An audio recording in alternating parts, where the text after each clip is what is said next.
Ba't ka kakabahan? Underpaid naman pa sahod nila. Sila ang mailang. Simula ngayon, sila ang interviewin mo. Tanungin mo sila. Humingi ka ng increase.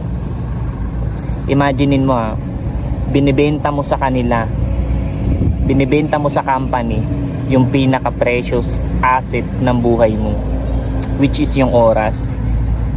Walang katumbas na pera yun. Walang katumbas na pasahod yun. Luging-lugi ka sa exchange of time. Parang ang binibenta mo sa kanila yung kaluluwa mo. Binibenta mo sa kanila yung soul mo.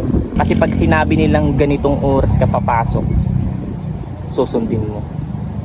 Pag sinabi nilang ito lang yung break time mo, susundin mo.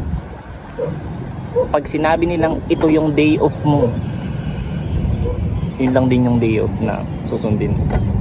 At pag sinabi nilang ito yung uniforme na susuotin mo, susuotin mo.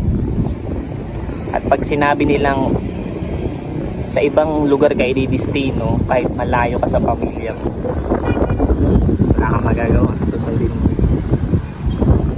Para kang tupak. At ang pinaka worst, kahit hindi mo gusto yung trabaho, gagawin mo.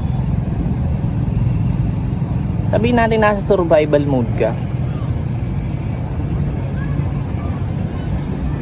pero that time na pinirmahan mo yung kontrata, parang binenta mo na rin yung kaluluwa mo.